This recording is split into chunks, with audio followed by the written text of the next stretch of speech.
o'clock. If you just joined us, that a promised interview with Linda. Good morning, Linda. Morning. How are you? How's the Monday morning? The morning is very well. It's just that it's a little bit colder today, so it's weird to have some cold breeze in September.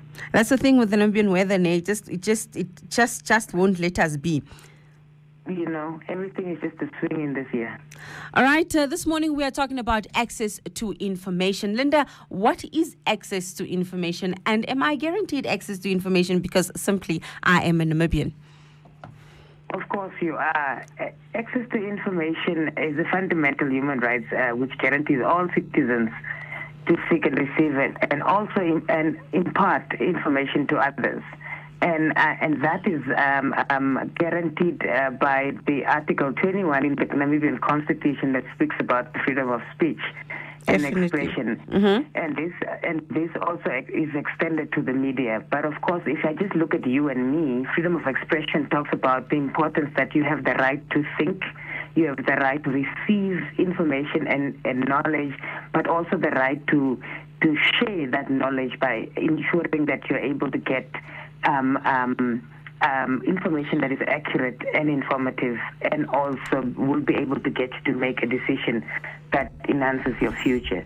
But also extended to that, it is important to know that from a national basis, which is the Namibian Constitution, there is an extended article that speaks to access to information, and that is Article 19 of the Universal Declaration. Mm-hmm. This one speaks about freedom of opinion and expression, and also further, it also is guaranteed under Article 144 of the Constitution, that within the Namibian Constitution, that also enhances the importance that information and access to information is guaranteed, and which means that initially says that the state is accountable to its citizens within anything that is done within the framework and of the Namibian nation. So that initially says that you as a person, you are guaranteed of your rights in terms of freedom of expression and speech,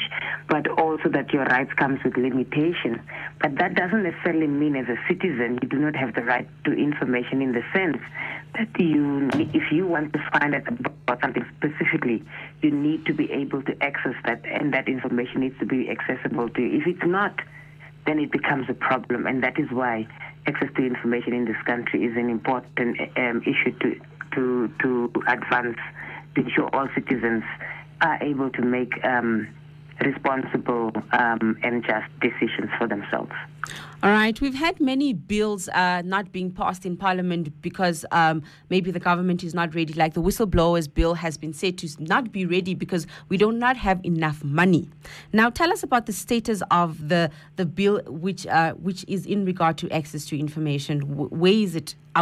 Is this a bill that has been passed? Are we safe to go to a government office and say, listen, I'd like to know about this and this? As much as there's a guarantee of Article 144 of the Namibian Constitution that actually holds government accountable in terms of automatically making sure that information is available, our access to information bill right now was tabled in the National Assembly this year, but also it got referred back to the Standing Committee of Information and Communication for review, and that initially says that there is going to be public hearings regarding this bill in order for us as citizens to be able to engage the bill. But I think it needs to go beyond the public standing committee engagement with us as citizens. There needs to be discussions like this that we are having now, mm-hmm. that needs to take place for people as citizens to understand why is this bill important before the bill comes through with the standing committee, so that the citizens are able to understand the basic ethos of why access to information is important and how accountability, transparency, and of course good governance aspects are attained. Because it's no help you have the standing committee come to us in our communities, yet we are not well versed with the basics of what access to information is. So for me, it is important for us to be able to continue educating and critically analyze why we need this bill, but also ensure that this bill gets enacted in the country and that it gets passed at parliament level so that we are able to ensure that we have a corrupt-free country and a country that is well-governed in order to amplify the well-being of all Namibian citizens. All right, there you have it. That is Linda, and she's just here this morning to talk to us about access to information. Linda, I will let you catch your breath with a quick musical break, and we'll be back to talk more about access to information, and we'll be tackling why is access to information important? Why is it important to me to give it to you, and why is it important for you to have it? Do stay locked to Nust FM, because right here, we are reinventing sound.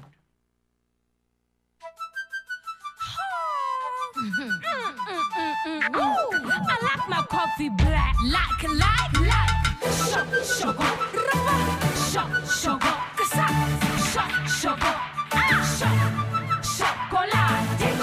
sugar, no milk, sugar, maybe sugar, just chocolate. You make me feel sexy, especially when you're calling me baby. My legs they quiver, cause you're driving me crazy. There's no pressure, cause your loving is easy. My bear you are, that's why I'm calling you Teddy. My food you are,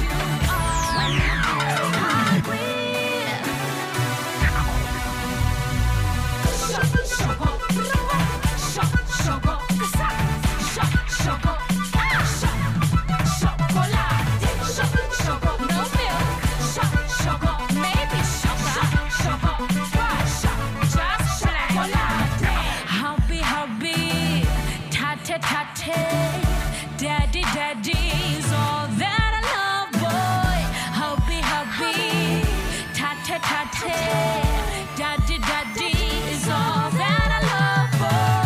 My soul you are, my food you are.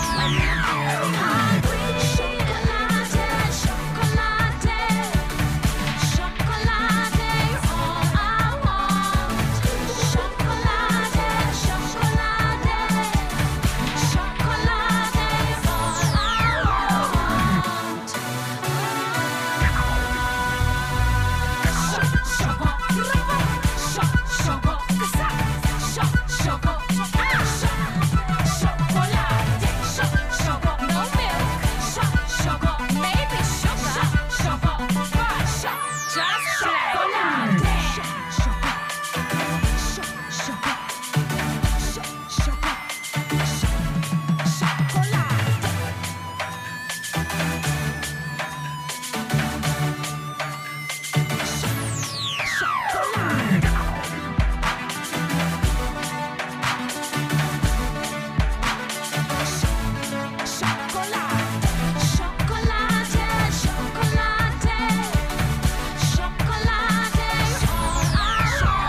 right, we only have a few minutes left in studio, and I'm still joined by Linda Baumann, and she's talking about access to information. The time is exactly 21 minutes to the hour of 10 o'clock. That means we have 21 minutes left in studio. Linda, let's quickly talk about the importance of access to information.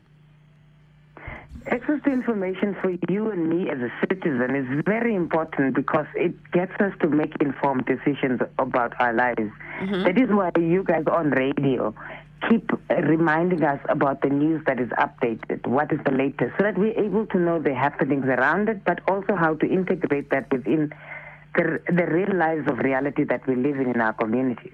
On top of that, it gives you a voice and an opinion also to be able to say, why is it that us in Katutura don't have water, or our electricity is cut between X time and X time, yet the other neighborhoods are not. This weekend we were talking about how in living in the township basically means that your neighbor can play music at any time, even 7 o'clock in the morning. But that won't happen in the city when you are in town, because the police will react very fast. And these are very basic access to information. People actually, Linda, people in the other parts of town actually get what they call noise licenses.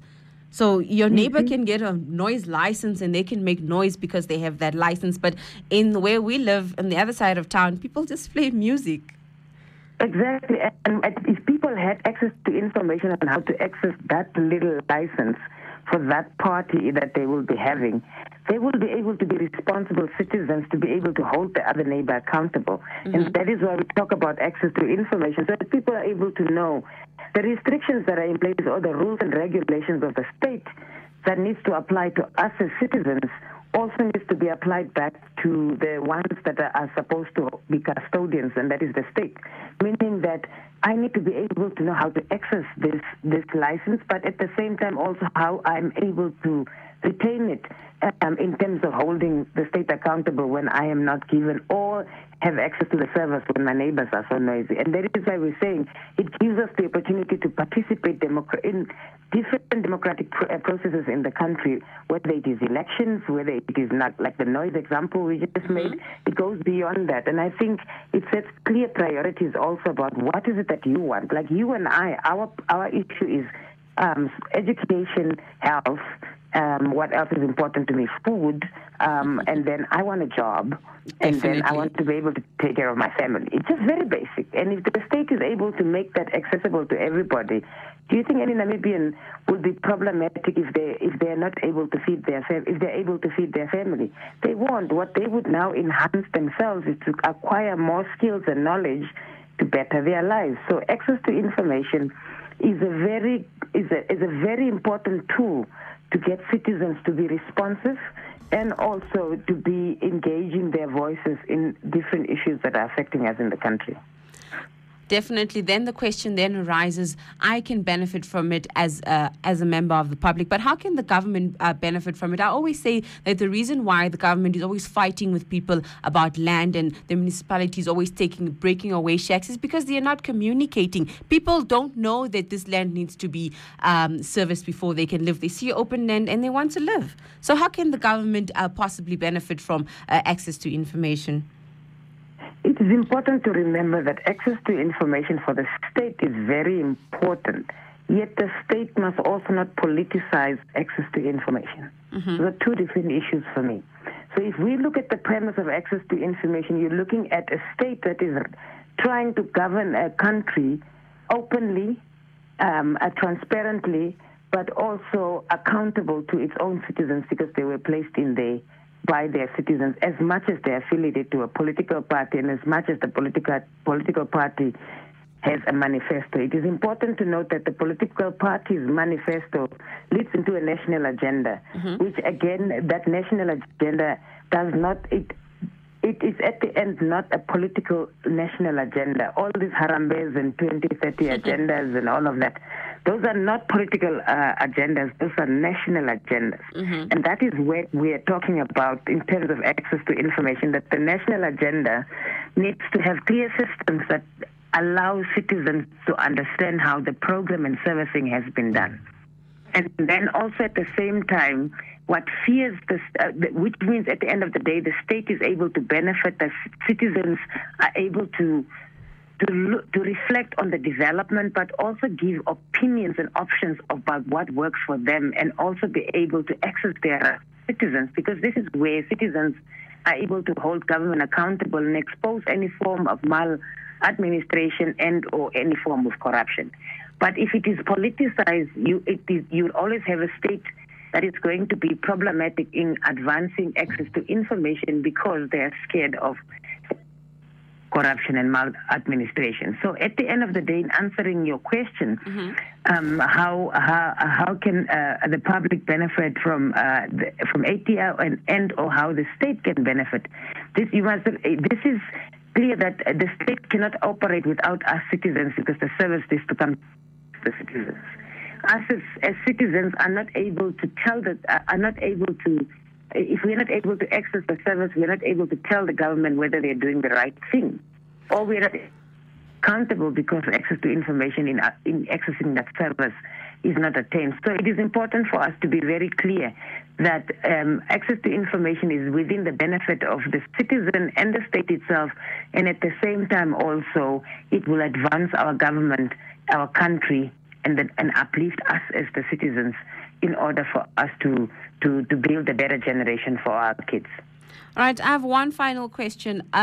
We as the media, sometimes maybe we are scared. Yes, we are entitled to our freedom of speech, but what advice would you give to a media practitioner that would like to go and get information, but is a little bit small scared? The first level for me, for all of you within the media fraternity, is to go back to basic civic education, in the sense of getting to understand what the basic human rights are that you're talking about. Yes, you're talking about the different issues, but if you're not able to affirm them within the first, second, or third generational rights, it will be difficult for you to affirm why access to information is important. Secondly, I also think it is important for journalists to interrogate why access to information is important and why citizens need to take this serious, because Namibia hasn't had a national dialogue on access to information. And I think this is where you guys play a critical role in ensuring that access to information discussions are taking place, but also citizens are able to ask, look at now. In this country, all of us are now questioning all these corrupt deals. We're questioning all this evil and maladministration that is taking place in the country. Why? Because we've never had access to information. But also on top of that, citizens haven't connected those issues that are of great national interest as the lack of access to information. I think it starts from there, because if people can only get information through you as the media, then it basically means they don't even know that they reserve the right to walk into a place and ask for a set of information and to be able to get it. So it is important that the media plays that role, but also goes to an extent on investigative journalism, for you guys to start going deeper and expose that the fact that we don't have access to information, this is why we can't get the information, because this is why all the evil deeds are done in this country. So you guys are crucial in making our lives easy. You guys are crucial in defining the agenda. You guys are crucial in shaping the narrative in this country. And that is why we can't do without you as citizens. We switch on our radios in the morning. We switch on our TVs to watch news. At the same time, we sit on the streets and have our conversations and we chill together. But yet, you guys are key to shaping the way we look at our futures, because if we don't get the opinions of what you guys are saying, the government is not going to be held accountable, because you guys are the fourth estate in this country to ensure that access to information is attained, that people are held accountable, that we have good governance and transparency in Namibia. All right, Linda, I hate to let you go without asking you a human rights question. Am I allowed to? Yes, please do. So somebody asked me, apart from marching and making posters and being angry on social media, what can we do? What is that we can do with regard to rape and violence against women and children, now also violence against men? You see, we need to go back to basics. If I think about 10 years back, we had there has been national consortiums that used to happen where national different organizations with the Ministry of Gender used to come together with civil society, where we're able to shape a narrative. Right now, the gender-based violence movements in this country is scattered. We don't have a collective, cohesive process of organizing that is happening. That is why you'll see we're going back to the norm of we need to march, we need to make a noise on social media. Yes, social media is currently the norm that actually gets us to amplify, but we're not reaching the masses because not everybody does Facebook or any form of social media. I think what we need to do that is crucial for us is to be able to also have an open conversation with the men's movement, because we need to figure out whether it even exists, because in Namibia we don't have a women's movement. We need to acknowledge that. We have elements of the women's movement who are trying to shape and redefine the current narrative. And right now we will be stuck in a situation where the services are the main problem end also. And I'm talking about the justice service, and I'm talking about the shelter service or the safe home servicing, and I'm talking about the aftermath psychosocial well-being services. I can tell you in the 6 months of this process of the COVID lockdown or emergency, whatever form we would like to call it, it was a struggle when you take a rape victim to Karatura Hospital. Then you hear the office down there with the Ministry of Gender is closed because the social worker is not there. You sit for 3 hours, and you must remember that you're sitting with a survivor who's traumatized, who just wants to get away from this place. Then you can't even go to a police station because you all you do at the police station is pick up the G88 form. Then you need to come back to the Karatura Hospital, and then you have 3 nurses asking you in public, just there in the emergency room, what happened. With no private space. So that is a very basic system. I can tell you that it is broken. So that is why a lot of the women that I've worked with over the years, all they want is their post-exposure prophylaxis, their morning after pill to avoid being pregnant, and then all they want is the basic counseling processes, and then they say, I don't see the need to make a case because I don't have the patience to wait for it. We need to be able to change and show justice for survivors to see that something is happening in this country. Our perpetrators are working past us every day. How do you expect me as a woman to look at my perpetrator and feel that I'm safe? Do you think I will go and make another case if the first one wasn't even held accountable? There's no way. All I need to do is try and get precautions to take care of me. And I think we need to go back and sit down. We also need to be able to engage the new generation, which is the generation between 15 and 30. They haven't been engaged because this is the generation who have just swept through the GBV existence without being properly groomed and understood or informed to be able to know how to protect themselves, but also be cautious in this life. Because if you look at our generation, we had civic education. We had civic education that led us to different forms of human rights violations, so that people are able to know that violations don't just take place physically. Because our parents only believe when something happens to you physically, but they don't believe when something happens to you psychologically, or when somebody is verbally abusing you for a long time, or sexually abusing you, but it's a family member who is harassing you in that form. So that the kids are able to be reactional and reactive in order for this to be curbed, because it starts from those flirts to an extent where you are economically supplemented by this person, and then boom, this person could rape you or can get between your legs. Linda, I have to let you go. All right. So that's just the basic end. But at the end of the day, what I can say is that we really need to create safe spaces for women, for all genders. Definitely. I have no prescription. That also includes sexual and gender diverse communities, because we are no different from any other person. What is key right now is to make sure that there's the people who, and there's one thing that we need to acknowledge before you say bye to me. Our social workers are burdened with work. They are burdened, and we don't have more than 500 social workers in this country who are working for the state. So that is problematic already for a 2 million population. So that is already a problem, and we need to be able to see how do we go back like we did back in the days where community councillors also played a critical role. in assisting with the mere immediate first aid support of psychosocial support that comes with it. All right, so I'm Linda. going to keep quiet right there. Thank you. I will definitely have you back here on Nust FM. Thank you so much for choosing Nust FM. Thank you so much for talking to us, not just about access to information and its importance and what we can do to be able to access this information. Thank you so much, Linda. Thank you very much for having me. Have a good day. All right, then.